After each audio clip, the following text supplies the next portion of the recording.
Hello everyone, true IAS में आप सभी का स्वागत है। प्रीवियस लेक्चर तक हम लोगों ने इमरजेंसी के टॉपिक को अच्छे से देख लिया है कि इमरजेंसी क्या थी, कैसे लगी थी, ठीक है। और श्रीमती इंदिरा गांधी जी ने बीइंग अ प्राइम मिनिस्टर क्या डिसीजन लिया। 15 मिनट के अंदर उन्होंने सुबह मीटिंग बुलाई और उन्होंने उसको बर्खास्त कर दिया मीटिंग को। और जैसा कि हमारे देश में एक प्रक्रिया होती है कि इमरजेंसी का डिसीजन जो है वो प्रधानमंत्री और उनका मंत्रिमंडल लेते हैं, लेकिन इसकी अनाउंसमेंट जो है देश के सामने आकर और ऑफिशियल तरीके से पॉलिटिकल ग्राउंड्स पे जो पॉलिटिकल ग्राउंड्स पे नहीं कहना चाहिए, लेकिन सामने एक कंट्री को एक पॉलिटिकल फेस दिखाते हुए जो अनाउंसमेंट करनी पड़ती है वो अधिकार प्रेसिडेंट को है। तो सिमिलरली इस कॉन्स्टिट्यूशनल मैंडेट को फॉलो करते हुए श्रीमती इंदिरा गांधी जी ने डायरेक्ट करा प्रेसिडेंट, उस टाइम के जो प्रेसिडेंट थे श्री फखरुद्दीन अली अहमद जी, कि आप इमरजेंसी को डिक्लेयर कर दीजिए। और इमरजेंसी जो डिक्लेयर हुई थी वो ग्राउंड जो था डेट वाज आर्टिकल 352। और 352 के अंदर दो चीज़ें होती है, लेकिन यहाँ पर जो ग्राउंड जो बेस बनाया गया डेट वाज किसको बनाया गया, डेट वाज इंटरनल डिस्टर्बेंस। ये वाली बात सबको याद है, इंटरनल डिस्टर्बेंस। लेकिन इंटरनल डिस्टर्बेंस शायनी एक वेग वर्ड है ना अर्पित। हम नहीं कह सकते कि इंटरनल डिस्टर्बेंस क्या होगा क्या नहीं होगा। और बाद में इसी वर्ड को मैंने आपको क्या बताया था, रिप्लेस करके क्या डाल दिया गया था कॉन्स्टिट्यूशन के अंदर, आर्म्ड रेबेलियन। ओके, आगे बात करते हैं कॉन्सिक्वेंसेस। क्या हुआ, इमरजेंसी लगने के, आपातकालीन लगने के परिणाम क्या हुए। This brought the agitation to an abrupt stop. Indira Gandhi ji के खिलाफ जितने भी मोर्चे, नारे, demonstrations, public protest, opposition party के प्रोटेस्ट हमने देखा भी था जंतर मंतर पर, जो भी ये सब चीज़ें चल रही थी, जो भी ये सब चीज़ें चल रही थी, ये हॉल्ट हो गई। क्यों? इमरजेंसी के टाइम पर बड़े सारे फंडामेंटल राइट्स जो हैं सिटीजन्स के हॉल्ट कर दिए जाते हैं। और उस टाइम पे जैसा कि मैंने आपको बताया था, मुझे एक बार बताओ, क्या आर्टिकल 20 एंड 21 की भी इज्जत करी जाती थी? क्या क्या इनको स्टॉप नहीं करा जा सकता? बताओ। नहीं, ऐसा कुछ नहीं था, है ना। इनको भी सस्पेंड करा जा सकता था, ये तो बाद में चीज़ें ऐड हुई हैं, ठीक है। तो हुआ क्या क्या,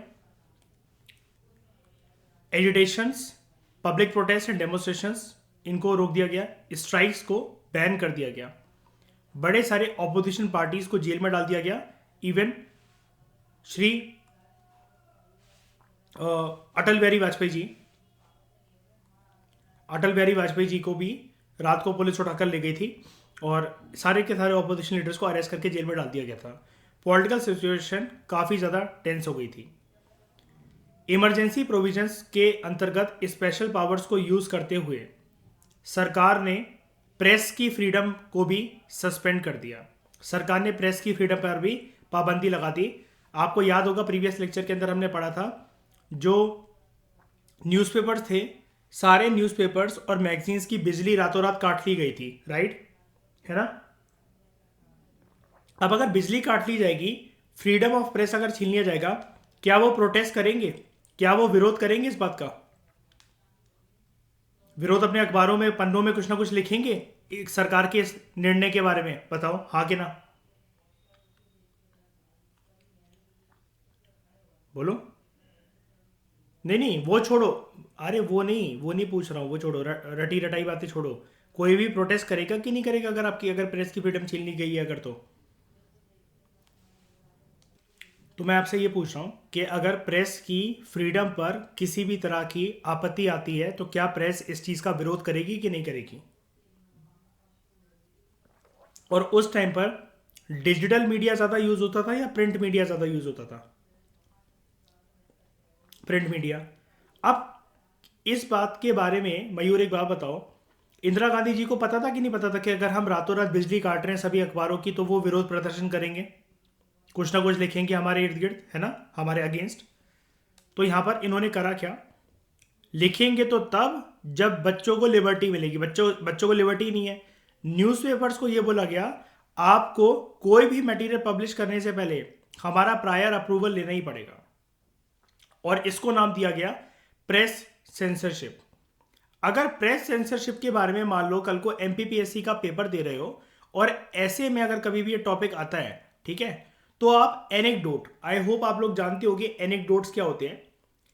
एनेक्डोट्स का मतलब ये होता है आप कोई ना मन घड़त कहानी बनाकर या ओरिजिनल कहानी बताकर ना, कोई भी कहानी, ये नहीं कि आप शुरू से पूरी रामायण गाने लग जाओ उसके अंदर, बीच में से कोई भी एक इंटरेस्टिंग सा पहलू निकाल कर ना, मतलब आप कोई भी अपनी कहानी स्टार्ट करो, ठीक है, उसको एनेक्डोट कहते हैं। तो आप प्रेस सेंसरशिप के बारे में अगर कभी भी आए, मीडिया रेगुलेशन के बारे में आए, तो आप ये इमरजेंसी की कहानी को यहां से स्टार्ट कर सकते हो, ठीक है। खैर छोड़ो, आगे बात करते हैं। एप्रीहेंडिंग सोशल एंड कम्युनल डिसहार्मनी।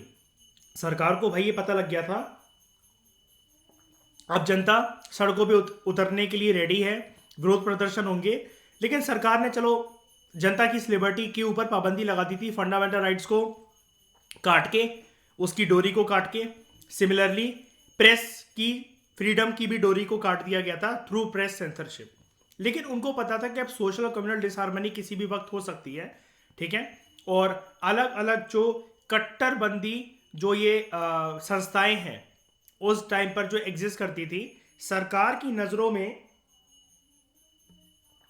अगर ये पर्सन्स होते ना तो इसको जेल में डाल दिया जाता, जैसे कि ऑपोजिशन लीडर को डाला गया था प्रिवेंटिव डिटेंशन का यूज करते हुए। लेकिन दो यहां पर इंस्टीट्यूशंस ऐसे थे, आरएसएस राष्ट्रीय स्वयंसेवक संघ और जमायत इस्लामी।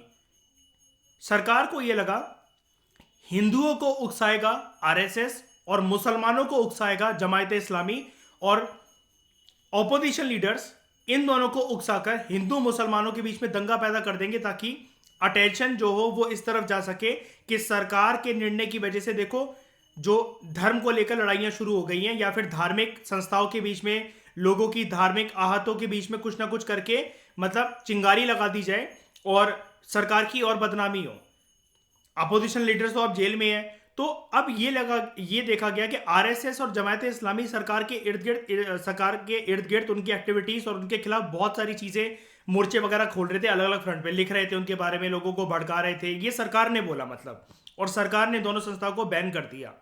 बैन कर दिया इन द सेंस कि आरएसएस और जमायत इस्लामी का कोई भी पर्सन अगर इस बैनर से, इस टैग से आता है कि हम आरएसएस के हैं और जमायत इस्लामी के हैं, तो तुम्हें कट्टर माना जाएगा और तुम्हारे साथ कुछ भी करा जा सकता है, कुछ भी, क्योंकि बेटा नॉर्मल सिचुएशन नहीं है, ये इमरजेंसी चल रही है। प्रोटेस्ट एंड स्ट्राइक्स और पब्लिक एजिटेशन को डिसअलाउ करा गया, टांगे तोड़ दी जाएंगी, घुटने के कटोरे निकाल लिए जाएंगे अगर कोई भी उतरा सड़कों पे तो। और आप एक चीज और समझते होगे, देखो है क्या अर्पित, थ्योरेटिकली जो यहां पर चीजें दिख रही हैं ये तो हम एक पैराग्राफ में एक सांस में बोल जाते हैं इतना कुछ, लेकिन रियल में चीजें आपको पता है ना बहुत सारी अलग अलग प्रक्रियाओं से होती है। मिसबा, पुलिस, अब यहां पर लिखा हुआ है कि जैसे सरकार ने अपनी मशीनरी का यूज करा, कमिटेड ब्यूरोक्रेसी बनाई, कमिटेड पुलिस बनाई, कमिटेड इंस्टीट्यूशन बनाए, लेकिन जो असली में पुलिस अगर किसी को इस टाइम पर पकड़ के टॉर्चर करती होगी वो वाली बात तो यहां पर नहीं लिखी जा सकती ना, वो तो और भी ज्यादा चीजें होती होंगी ना। और कोई फिर अपनी रिहाई वगैरह भी नहीं मांग सकता, कोई बेल भी नहीं मांग सकता, कौन किसको कहां लेकर जाया गया है, हाउस अरेस्ट करा गया है कि जेल में अरेस्ट करा गया है, पहली बार इमरजेंसी लगी थी। क्या अर्पित हम कह सकते हैं कि इमरजेंसी भी जो चीज थी जो इस टाइम पर लगी वो पूरी की पूरी एक प्रॉपर फेज, एक प्रॉपर मैनर में होती होगी, एक प्रक्रिया से हो रही होगी यहां पर इस टाइम पर। आजकल के जमाने में है क्या शाइनी, मीडिया बहुत हावी है, किसी के भी साथ भी ऐसा कुछ भी करना, आज के टाइम में तो मीडिया काफी हावी है। किसी को भी ऐसे अरेस्ट वगैरह करना या कहीं पर भी रखना या टॉर्चर करना या उसके मौलिक अधिकारों का उल्लंघन करना, मीडिया जान ले लेगी, ठीक है, सवाल जवाब करते करते। लेकिन उस टाइम पर यह चीज इतनी इजी नहीं थी, मीडिया के पास इतनी पावर नहीं थी, मीडिया इतनी, और मीडिया के ऊपर रेगुलेशन देखो कितनी सारी है, ठीक है। Most importantly under the provisions of emergency बड़े सारे जो फंडामेंटल राइट्स है सिटीजन के वो सस्पेंड होते चले गए, इंक्लूडिंग नागरिकों का अधिकार to move to court, fundamental rights को रिस्टोर करने के लिए। और ये कौन सा अधिकार होता है जल्दी बताओ, आर्टिकल कौन सा?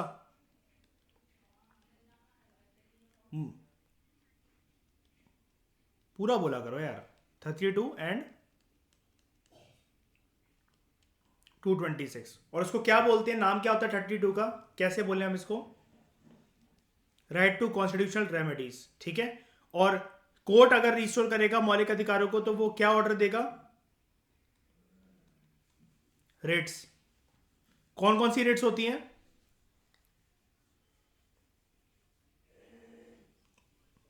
ऑर्डर ऑर्डर ऑर्डर, सारे बताओ। हेबियस कॉर्पस, मैंडेमस, क्यो वारंटो, प्रोहिबिशन एंड सर्शियरी। ठीक है। गवर्नमेंट ने प्रिवेंटिव डिटेंशन का काफी यूज करा। देखो ऊपर जो हमने आरएसएस और जमायत इस्लामी के बारे में पढ़ा, ये तो संस्था थी। संस्था को उठा के थोड़ी ना जेल में डाला जा सकता है शक के बिहाफ पर, उसके मेंबर्स को डाला जा सकता है। लेकिन ऑर्गेनाइजेशन को ये बैन कर दिया गया कि आरएसएस और जमायत इस्लामी का कोई टैग लेकर घूम ही नहीं सकता। गवर्नमेंट ने यहाँ पर प्रिवेंटिव डिटेंशन का भी काफी ज्यादा यूज करा। इस प्रोविजन के अंतर्गत लोगों को अरेस्ट करा गया और डिटेन करा गया, जेल में डाला गया। इसलिए नहीं कि उन्होंने कोई भी ऑफेंस कमिट करा है, बट इस शक की बुनियाद पर कि दे मे कमिट सम ऑफेंस। और वैसे इन्होंने लिखा हुआ है यहां पर कि ऐसा करा गया था, लेकिन प्रिवेंटिव डिटेंशन की डेफिनेशन भी यही होती है, इसका मतलब भी यही होता है, राइट। प्रिवेंटिव डिटेंशन में किसी भी पर्सन को ऐसी अरेस्ट करा जाता है कि उसने क्राइम नहीं करा, लेकिन ही कैन बी सरदर्दी इन सर्टेन सिचुएशन, तो इस शक पर उसको अरेस्ट कर लिया जाता है, right. Using the preventive detention acts, government ने बहुत बड़े स्केल पर अरेस्ट करना शुरू करे इमरजेंसी के टाइम पर। जो अरेस्टेड पॉलिटिकल वर्कर्स थे वो चैलेंज भी नहीं कर सकते थे अपनी अरेस्ट को by moving the supreme court और the high court under article 32 और under article 226 using their power of right to constitutional remedies which is their fundamental right, and court can give special orders, writs on their behalf for restoring their fundamental rights. ये सारी की सारी जो machinery थी ये collapse कर गई। और presenting the body of a person, जब ये वाला रिट प्रेजेंट करा जाता है कोर्ट के सामने, तो कोर्ट जो ये ऑर्डर करता है, जब ये वाली पिटीशन कोर्ट के सामने मौजूद करी जाती है, प्रेजेंट करी जाती है, और कोर्ट जब ये रिट ऑर्डर करता है, एक स्पेशल ऑर्डर लगाता है कि present me the body of that person, and सौगंधा लिविंग बॉडी होती है, वो डेड बॉडी नहीं होती, ठीक है। इसको बोला जाता है हेबियस कॉर्पस। हेबियस कॉर्पस की सारी जो पिटीशंस थी, कोई चीज बची नहीं थी। पिटीशंस जाएंगी कैसे, कोर्ट में चैलेंज ही नहीं करा जा सकता। बड़े सारे केसेस हालांकि फाइल करे गए हाई कोर्ट और सुप्रीम कोर्ट में बाय और on behalf of arrested persons, but government ने ये क्लेम करा, गवर्नमेंट का ये बोलना था that it was not even necessary कि अरेस्टेड पर्सन को इन्फॉर्म भी करा जाए कि उनको अरेस्ट क्यों करा जा रहा है या फिर किस ग्राउंड्स पे अरेस्ट करा जा रहा है। और ये आज के टाइम में एक अधिकार है हमारा कि नहीं है, बताओ। हमारे दो अधिकार हैं कि अरेस्ट करने से पहले हमें रीजन बताया जाता है ना। और दूसरा अधिकार क्या है, जैसे ही हमें अरेस्ट कर लिया जाएगा तो क्या होगा हमारे साथ, विद इन 24 आवर्स हमें मजिस्ट्रेट के सामने प्रेजेंट करा जाएगा। 24 घंटे से अगर ऊपर हो जाए वो प्रक्रिया तो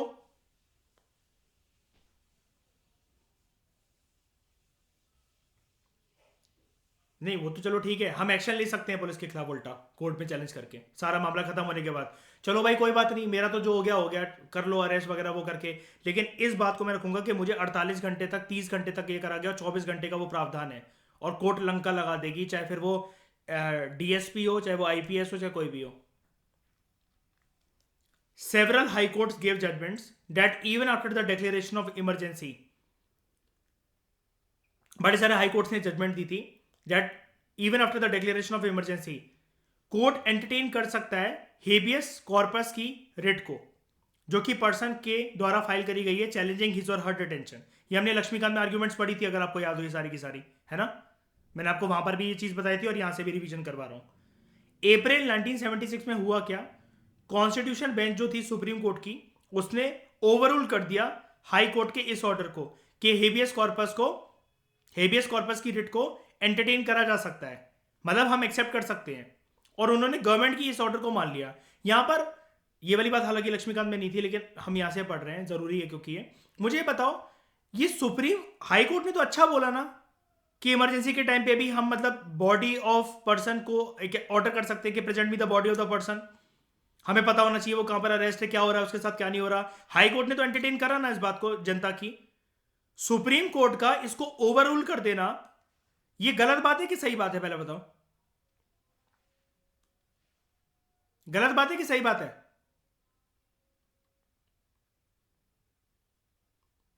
बोलो। गलत बात है। लेकिन सुप्रीम कोर्ट यहां पर ये क्यों कर रहा है ऐसा, ये सपोर्ट में क्यों बोल रहा है सरकार के? क्योंकि बेटा जब बनाने वाला तुम्हें अगर कोई भगवान होता है तो उस भगवान की इज्जत तो करनी पड़ेगी। यहां पर कौन है सीजीआई इस टाइम पे?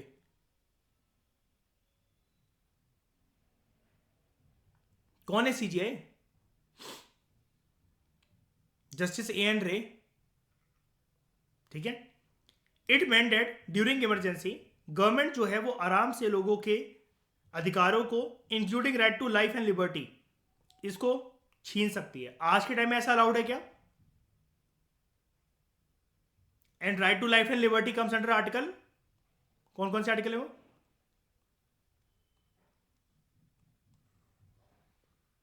आज के टाइम में इमरजेंसी का अगर प्रावधान है तो उसमें क्या लिखा गया है, क्या संशोधन करा गया है, क्या अमेंडमेंट करी गई है कि even during the worst to worst scenario these two articles can not be touched, right? क्या हम इसको बोल सकते हैं ओवरऑल फंडामेंटल राइट का चैप्टर तो, लेकिन ये दोनों right to life and personal liberty क्या ये basic structure of the constitution का पार्ट है? वैसे तो सारे ही मौलिक अधिकार हैं, लेकिन right to life and personal liberty तो बेसिक स्ट्रक्चर में से आप ये मान लो कि सबसे ज्यादा जो मजबूत पिलर है जेके सीमेंट एंड अंबुजा सीमेंट की तरह वो यही है। दिस जजमेंट, क्या कह रहे हो मयूर? हाँ, this judgement close the doors of the judiciary for the citizens, और इसको सुप्रीम कोर्ट की सबसे ज्यादा कॉन्ट्रोवर्शियल जजमेंट मानी जाती है कि भैया कोर्ट ही इस चीज को मना कर रहा है कि हमारे पास मत आओ, और सुप्रीम कोर्ट मना कर रहा है।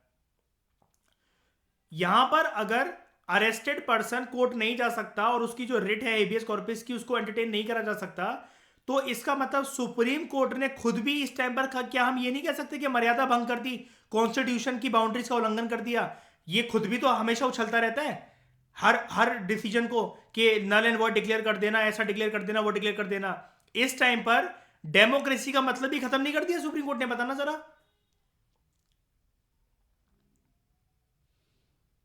एक बात बताओ, किसी के साथ भी इस देश में कुछ भी और मौलिक अधिकार अगर भंग हो तो सबसे पहला दरवाजा और डायरेक्ट दरवाजा सुप्रीम कोर्ट का खुल सकता है under article 32, under article 32 right to constitutional remedies, और फिर रेट्स की प्रक्रिया चल सकती है। लेकिन जब सुप्रीम कोर्ट खुद ही कह रहा है, उसने गवर्नमेंट की प्ली को ये मान लिया, मैं ग्रीन कलर से हाईलाइट कर रहा हूं, जरा देखना इस लाइन को। हाई कोर्ट पहले बोलता है कि even after the declaration of emergency, यहां से देखना इन लाइनों को, ठीक है।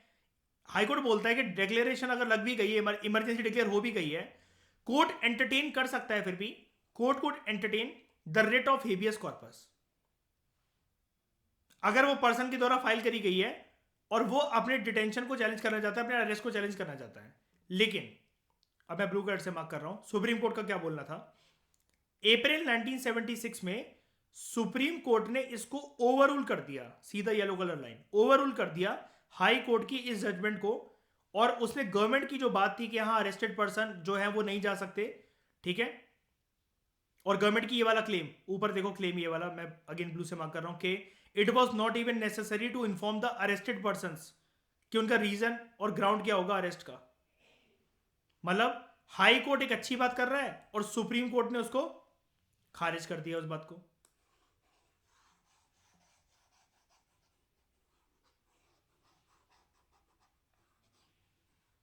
तो सुप्रीम कोर्ट इस टाइम पर हम ये नहीं बोल सकते, बताना जरा, कि खुद मतलब वो एक दुश्मन बन गया है लोकतंत्र का। It is regarded as one of the most controversial judgements of the supreme court. बताओ समक्ष, है कि नहीं? There were many acts of dissents and resistant to emergency, यानी कि इमरजेंसी के खिलाफ काफी सारी आवाजें उठी। बड़े सारे पॉलिटिकल वर्कर्स जो कि इमरजेंसी भी मतलब कोविड की तरह ही थी, यहाँ पर बोला जा रहा फर्स्ट वेव, मतलब अलग अलग जगह पर जब ये देखा जाता था कि ऑपोजिशन लीडर्स को अरेस्ट कर लिया गया है क्या, ठीक है, फिर सुप्रीम कोर्ट में थोड़ी सी ये ड्रामेबाजी चली, नौटंकी चली कि सरकार देखो ये क्या कर रही है क्या नहीं कर रही है, फिर सुप्रीम कोर्ट हाई कोर्ट के बीच में ये जजमेंट और ओवर रूल और ये सब करना, फिर जब पावर दोबारा सरकार को मिली कि हाँ सुप्रीम कोर्ट के में मंजूरी मिल गई है, फिर दोबारा इमरजेंसी को फोर्सफुल तरीके से और ज़्यादा इंप्लीमेंट करना, ये जो पूरी की पूरी नौटंकी चली। तो जो पॉलिटिकल लोग थे, ऑपोजिशन पार्टी जो थी, जो छुपे हुए थे इस टाइम पर, ठीक है, और जो अंडरग्राउंड होते हुए एक प्रोटेस्ट को ऑर्गेनाइज कर रहे थे सरकार के खिलाफ, उनको भी अरेस्ट कर लिया गया, ठीक है।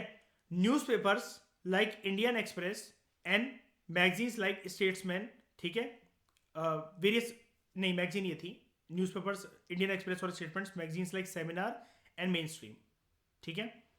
इन्होंने प्रोटेस्ट करा इन अखबारों ने अगेंस्ट सेंसरशिप, ठीक है। इन्होंने खाली स्पेसेस छोड़ दिए थे।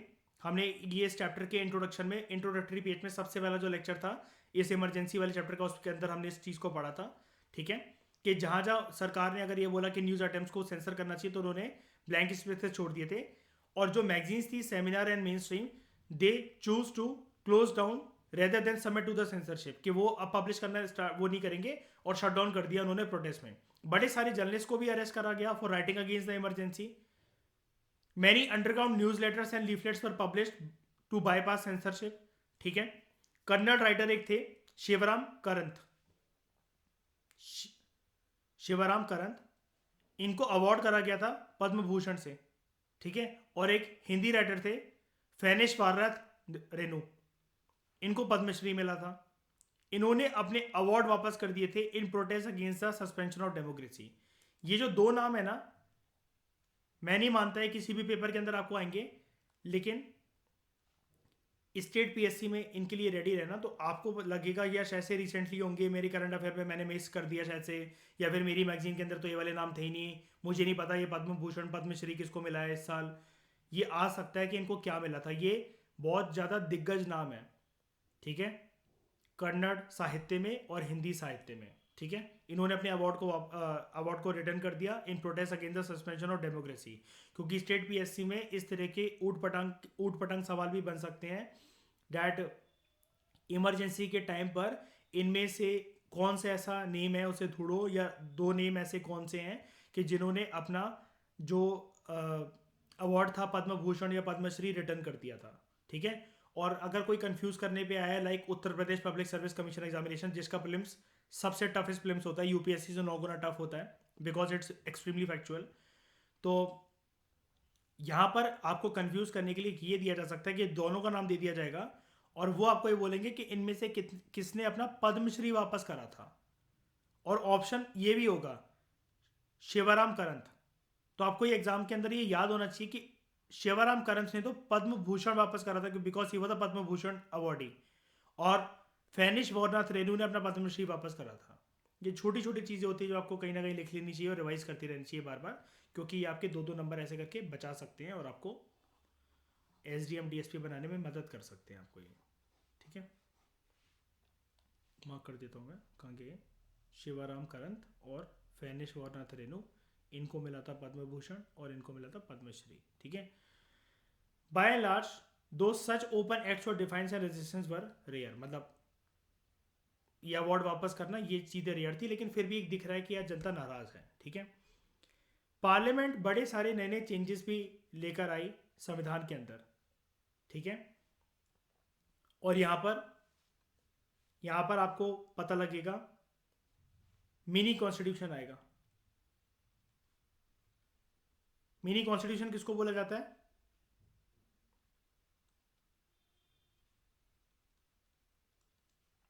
Forty second amendment act. कितने पॉइंट्स इसके अंदर मिसबा? कितने पॉइंट्स हैं? ठीक है। In the background of the ruling of the Allahabad high court in the Indira Gandhi case, क्या बोला था इलाहाबाद हाई कोर्ट ने? कि ये इलेक्शन नहीं लड़ सकती है ना, बैन कर दिया था कि अभी इलेक्शंस नहीं लड़ सकती। और she was no longer an MP. वो तो सुप्रीम कोर्ट की राहत मिल गई थी। वो याद है वो इमेज जो मैंने दिखाई थी, कुर्सी पे बैठी हुई है पानी के ऊपर टांग करके, ठीक है। और वो कांग्रेस के जो प्रेसिडेंट है वो पीछे से सपोर्ट में खड़ा हुआ है, सारे के सारे जो अपोजिशन लीडर्स है और जो जनता है वो सामने खड़ी हुई है समुद्र की उस तरफ, है ना। तो इन्होंने ये सोचा यार इमरजेंसी जब हट भी जाएगी तो इसके बाद पता नहीं क्या ही होगा, और मेरा जो डिसीजन है वो अभी भी पेंडिंग चल रहा है कि पता नहीं अब मुझे इलेक्शन लड़ने दिया जाएगा कि नहीं। इमरजेंसी तो लगा दी। अब इन्होंने इस टाइम पर एक अमेंडमेंट इंट्रोड्यूस करी।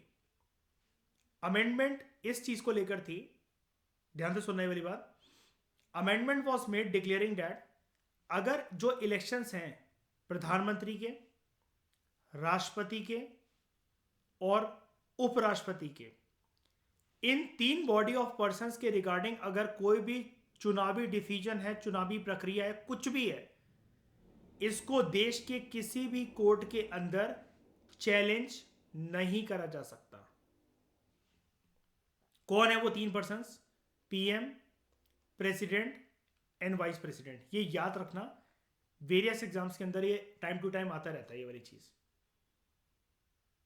42nd अमेंडमेंट एक्ट भी पास करी गई इस टाइम पे, which was regarded as mini constitution. इस अमेंडमेंट के तहत बड़े सारे चेंजेस इंट्रोड्यूस करे गए। एक उनमें से ये था कि जो ड्यूरेशन थी लेजिस्लेचर की वो एक्सटेंड कर दी गई 5 से 6 साल।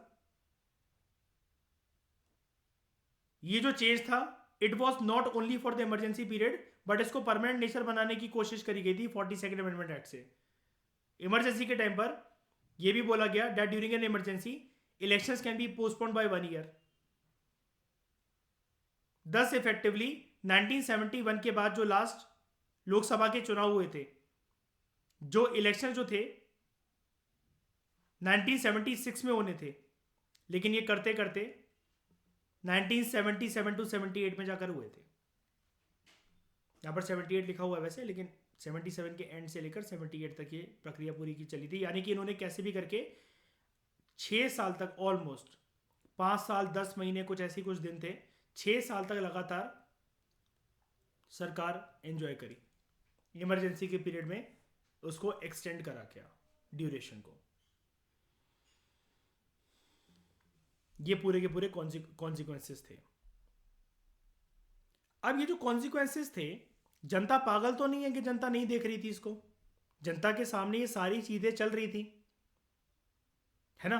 ऑपोजिशन पार्टीज भी कभी ना कभी उनको पता था कि चलो लीडर्स को अरेस्ट कर लिया गया है, जो भी कर लिया गया है, जनता के मौलिक अधिकारों का उल्लंघन करा गया है, कोई कोर्ट नहीं जा सकता। सुप्रीम कोर्ट जो है वो भी सरकार के लिए ही बोल रहा है, उसके पक्ष में ही बोल रहा है। हाई कोर्ट ने राहत देने की कोशिश करी थी कि हेबियस कॉर्पस की रेट को एंटरटेन करा जा सकता है, लेकिन सुप्रीम कोर्ट ने इस जजमेंट को हाई कोर्ट की ओवररूल कर दिया गया। जनता बेवकूफ नहीं थी, ऑपोजिशन लीडर्स बेवकूफ नहीं थे। उनको ये लगा, देखो पॉलिटिकल ग्राउंड्स पे जो करंट सरकार है और जो ऑपोजिशन है उनके बीच में तू मैं होना नॉर्मल है। ये एक किसी भी देश में, चाहे डेमोक्रेसी हो चाहे कोई भी हो, जहां पर मल्टी पार्टी सिस्टम एग्जिस्ट करता है, वहां ये नॉर्मल सी चीज है, नेचुरल सी चीज है। लेकिन संविधान की मर्यादाओं का उल्लंघन करना, ब्यूरोक्रेसी को, जुडिशरी को कमिटेड बना लेना, ठीक है, और जनता को जब ये रियलाइज हुआ कि यार मौलिक अधिकारों को भंग करना हमारा तो कुछ रोल ही नहीं है, तो ये तो फिर डेमोक्रेटिक रूल से अथॉरिटेरियन बनने की कोशिश कर रही है। तो अब बहुत हो गई इस लेडी की इज्जत। सबने ये सोचा, बहुत मान लिया एक लेडी को माता का रूप, अब इसको सबक सिखाना पड़ेगा। अब ये पूजनीय माता ना रहकर अब ये सूर्पनखा बन गई है और इसकी नाक काटनी पड़ेगी। तो वो देखेंगे क्या हुआ, what are the various controversies regarding emergency, and उसके बाद होता क्या है, क्योंकि कब तक ही पावर को एंजॉय कर लेंगी श्रीमती इंदिरा गांधी, और उसके बाद उनको हुआ क्या, इज्जत इनकी पूरी खत्म। अब शुरू होगी इनकी बर्बादी, जिसको देखेंगे हम लोग नेक्स्ट लेक्चर में। Thank you very much for discussion.